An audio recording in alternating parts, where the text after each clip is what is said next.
What's going on, Amazon sellers, or hopefully soon to be Amazon sellers? My name is Beau Crabill, and I sell hundreds of thousands of dollars a month on Amazon, eBay, and Walmart by selling name brand goods. And today, what I want to do is actually teach you the business model that I do called online retail. Sometimes people refer to it as wholesale. It's different than private label, arbitrage, and drop shipping. And a couple of benefits on why you would want to do online retail is when you're selling name brand goods, these products already exist. You don't have to go manufacture, you don't have to create it. And because of that, you're not having to spend money on advertisements. I don't spend any money on ads at all in my Amazon business. You don't have to go create the listings are already there. You don't have to worry about getting reviews or rankings or anything in those lines because the products are already in Amazon. What you're doing is sourcing out the goods, buying them low, and selling them higher. And that's what I'm going to be going over about. Now, before I go over about this and what I'll be teaching you and exactly what this business model is, I want to give you kind of an introduction on myself. So my name is Beau Crabill. I'm 20 years old. I'm selling hundreds of thousands of dollars a month on Amazon and eBay and Walmart. I'll kind of explain to you about a little bit more about myself right now. So I'm a $1 million Amazon seller. Last year did over $1.2 million in sales, and right now getting close to doing over $400K a month in sales on Amazon. I started off by selling socks on eBay. So my first kind of introduction to selling products online was when I was 12 years old, when these Nike Elite socks came out. And these Nike Elite socks were $12. People buying up like crazy. My classmates and me were. But Nike had a very limited amount of colors of these socks. So what I decided to do is actually dye them different colors and sell them to kids at school for twice as much. But then the principals of my school said, Beau, you can't keep collecting money on school grounds. We have to stop you. So what I did is I posted them on eBay and immediately was doing a couple $1,000 per month in sales, which right then and there, being that young, a light bulb went off saying there is money to be made by selling products online. So from that day forward, I took action, applied, and just researched every single business model you can think of. I made a bunch of money with private label and arbitrage and drop shipping, but then I got to the refined business model I'm at today of what I like to call online retail, which I believe has worked a lot better for me because I'm not really great at branding and marketing. Now, obviously, if you're learning from Tai, you're going to be learning great things about branding and marketing, etc. And that's kind of where I'm at today. Also have very strong relationships with my suppliers. So one thing you'll be learning that a very key aspect to this business model of selling big name brand products is having key relationships with suppliers. So there's actually a picture on the right-hand side you can see with me with the guy kind of standing with the little Barbie toy. So this was actually at a trade show, and kind of just have you understand this business model. I was actually making an order with that supplier when the person sitting next to me was actually a buyer for Sears. So a person representing sales buying these name brand goods, and I was sitting right next to them. So what you're really doing is you're actually buying from the same exact suppliers that sell to Walmart, Target, Costco, Macy's, etc. I'm also the youngest 2 Comma Club award winner. So the 2 Comma Club is a thing presented in ClickFunnels that make over $1 million in a single product. Technically the youngest member of that, as we're speaking. I have over 200 plus YouTube videos about selling name brand goods on Amazon. Live in Puerto Rico. And also got my dad to work for me as well. So that's really about it. Now what I want to do is kind of tell you about what you're going to be learning. So the online retail business model. Let me go over that right now. Here's the business model. You're buying low and selling high. So if I don't have this clear yet, you are buying name brand goods. Hasbro, Mattel, Samsung, Sony, Microsoft. Any type of brand that already sells, you're buying it low in bulk. So yes, you're going to have to put up money up front, put in decent sized orders. Usually the minimums are in the low end, $250 to $500, but typically you're going to have to put a $1,000, $1,500 order for these goods. And then you sell them higher individually. And that is really it. And you're sourcing it from United States suppliers. So I'm not dealing with products in China. And now I'm not saying these products are not manufactured in China. They're just being distributed throughout the USA. And again, only name brand. So here's a screenshot of just 8 products. That these 8 products total up made me over $100,000 in 2018. You can see Apple power adapters, 100% authentic, legit Apple products. You can see PlayStation, Mario Kart, Fisher Price. See Elmo dolls, Assassin's Creed. And you can see pretty decent ROIs. A lot of people think that, oh, there's not really a lot of profit because you can go make up your own brand and make it better. Well, if you have a good relationship with a vendor and buy at the right price, some of these brands actually make pretty dang good margins. I mean, this is the reason why GameStop, Best Buy, Target are all in business today, is because they're making a good margin. And then if you compare myself to GameStop, right? GameStop they have to be doing over $100 of revenue per square foot, or over $250 of revenue per square foot to make a profit in their business.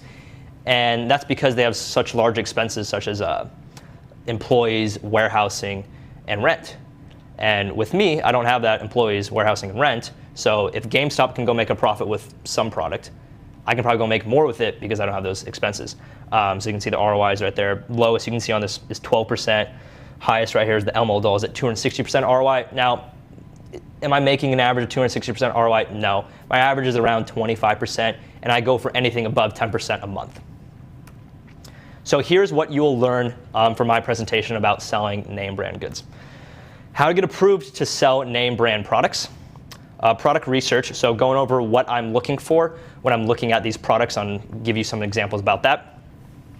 How to filter out suppliers. So when you're looking at suppliers, what are some traits to understand that these are not good vendors to work with, and kind of how to filter out your process and vetting them out. How to find suppliers. So I'm going to tell you how to find suppliers that you can go buy products from. Also, how to automate product research so you can focus on working on a higher level task and grow your business. Then also on how to build a relationship with a supplier. So how to get approved to sell name brand products. I'm going to put this up on the screen right now. So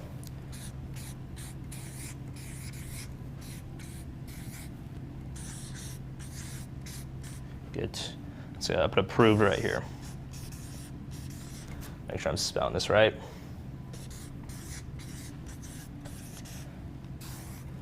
Apologize, my handwriting's bad, but so this is a pretty key part because you can't just buy some random stuff that fell off a truck and think you can go sell Apple products, right? You can't go be buying from a supplier that says they're selling you authentic goods, but they're located in Hong Kong, they're probably gonna be counterfeit. So there's some key steps that you wanna be making sure to do to be approved to sell big name brand products. The first thing is you need a reseller's permit. So I'm actually gonna put this down here, reseller's permit.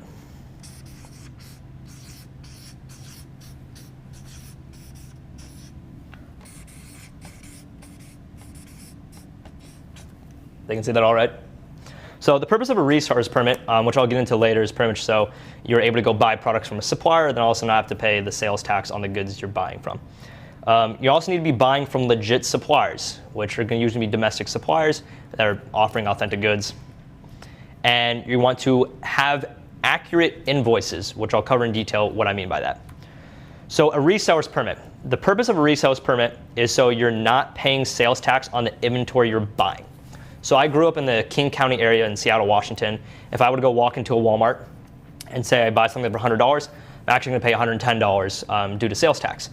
When I'm buying from wholesalers and suppliers and distributors, I have a reseller's permit, and sometimes a reseller's permit is called something totally different, a resale certificate, wholesale tax exempt.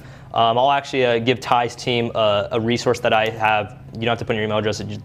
You can download it for free that has links to where to get a resource permit for every single state. So if you live in Georgia, I have a resource on how to get a resource permit in Georgia. If you live in Florida, Texas, wherever. It can be complicated, but the whole purpose for it is you're setting up a retail store, an online retail store, and you want to get the reseller's permit or resale certificate so you're not paying sales tax on the goods you are purchasing at wholesale, and then you also can collect sales tax from your customers.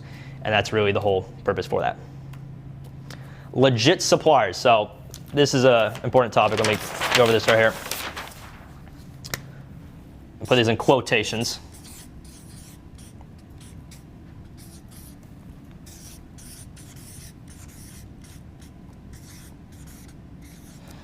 So legit suppliers. Here is what I mean by this. Domestic. If you are wanting to sell in Amazon Europe, source from European suppliers. I sell in Amazon Europe, and I source from suppliers located in London, all over England.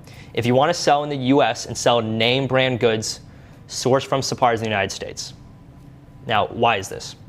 Well, in many manufacturing countries, countries like China and Taiwan, they do not have copyright laws. Meaning they can go make up fake Dr. Dre beats, they can make up fake Apple products, they can make up fake video games, they can make up fake Mattel. And they can sell to you, but it's not legal for you to go sell those online if they're name brands. Now in the USA, we have copyright laws. So when products are being distributed from a distributor, keyword distributor, in the United States, you're protected by the copyright laws. So you want to make sure you are sourcing from legit domestic suppliers. Many people think that, well, Walmart, don't they buy direct from the brands? No, that's not really how the retail industry works. Mattel, Samsung, Sony, all those companies, the big brands, they're not selling direct to Walmart. Walmart buys from wholesalers and distributors, just like how I do. GameStop, they buy from the distributors. They don't buy from the publishers. Does that make sense? And just want to make sure as well when you're working with these suppliers that they can sell to you. So I'm going to write down domestic. So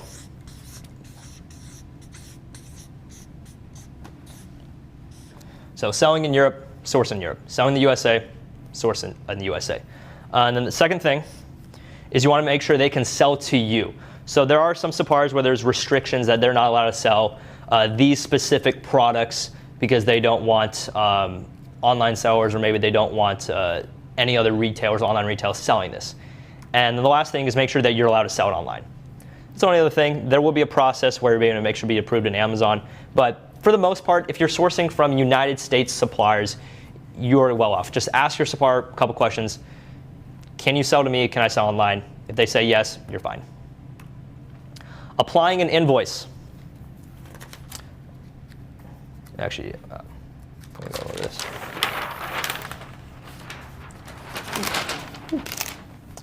Okay, applying an invoice.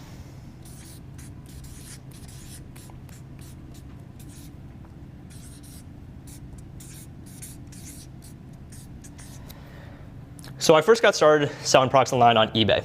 And from 12 years old to around early years of high school, so when I was like 15, 16, just focusing really hard on eBay. And I really took it more as a hobby. But then someone introduced me to selling on Amazon. They said, hey, Beau, I realize you're selling all this stuff on eBay. Why don't you just post these on Amazon? I was like, well, that's a pretty good idea. And actually where I got most of my profits selling on eBay was I would literally buy products from retail stores. This business model is called arbitrage. I would buy it from retail stores like the Nike outlet, Walmart, Ross Dress for Less. And I would buy socks or other types of products. I would buy anything you can think of, phone cases, buy them from the retail stores and sell them higher. One of my best products was actually buying just plain Nike socks, white Nike socks at the Nike outlet. So straight from Nike outlet, their stores, and sell them on eBay. So I was like, okay, open up an Amazon store, sell them on Amazon as well. So I did that, and as me being a sophomore in high school, doing tens of thousands, actually I think just hit over $35,000 a month in sales on my Amazon store, got a notification that your selling account or your selling privileges have been removed. And I just like dropped right there. I was like, what the heck just happened? And then I went into the notification, and Amazon said that they suspended my account because of these Nike products. I was like, oh, okay, that's fine. These Nike products are 100% legit. They're all authentic. But then when it happened, they said that I need an invoice from my supplier. It's like, okay, I'll take a picture of the receipt that I got from Nike Out and send it off to Amazon. I sent them the receipt, and they said, we don't accept retail receipts. We need an invoice from an authorized distributor or supplier. And that's where I learned about making sure you're sourcing from authorized suppliers. So just because you're sourcing name brand goods or selling name brand goods does not necessarily mean you're allowed to sell them. You want to make sure you have a legit invoice when you're buying from a legit supplier, which, okay, yeah, you could go do arbitrage, and I know many people do that and get away with it. And you can do it the right way, but let's think about it. Would you rather buy from the dollar store or buy from the supplier selling to the dollar store? So when you're applying an invoice, you want to make sure it's a finalized invoice. I'm going to write that down.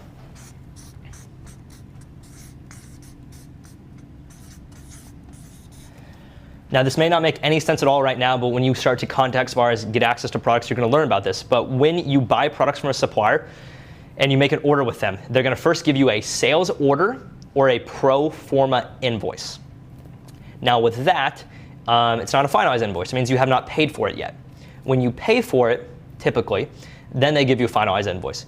Sometimes what you can do before is you can actually communicate with your vendor, say, hey, can I have a finalized invoice before I pay for it? And that works out totally fine. But just make sure that if Amazon ever asks for an invoice, you have a finalized one. Now, many products on Amazon you can just go sell right away. There will be some products that you have to get ungated in, which means right now they're restricted. If it's restricted on the brand, all you need to do is just apply your finalized invoice. And when you're applying your finalized invoice, make sure all the information that's on your invoice matches with your Amazon account. So I'm going to write this down because this is very, very important. All info matches.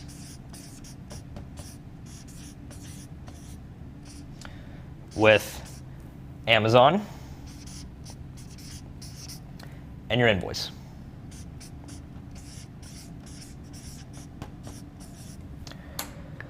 The reason for this, so let's say in your Amazon account it says your name is Crabill Products LLC. And on the invoice it says Crabill Wholesale LLC or something like that, right? They're two different things. Amazon's going to get your invoice and you apply it and they're going to automatically decline it. It's going to be robots that are doing it and you're not going to be approved to sell it if it's restricted. Many products are already approved for. But as long as it's matched up and then they'll approve it. Sometimes they may even actually call your supplier, so make sure your supplier's contact information is on it as well. But that's all I got to say for applying invoices. And Amazon actually made a new rule in over the past year that you need to actually buy 10 units of the product if you are restricted. So again, there's some brands that are restricted on Amazon. I actually love that the brands are restricted because it means there's less competition because I know how to go apply an invoice. Most people don't even know how to go do that. So now you understand this. On the invoice, it needs to have 10 units on it if you are restricted to go apply it and get approved within Amazon. So that is it for this lesson on the business model. Now what I want to go over is kind of homework assignment on what you can do after this. Get your reseller's permit. So again, I'm going to give Ty's team a resource on every single state you can imagine, or every single state where you could potentially be incorporated in. Now, one thing I want to let you know is that if you set up an international business, I forgot to mention this, you don't need a reseller's permit.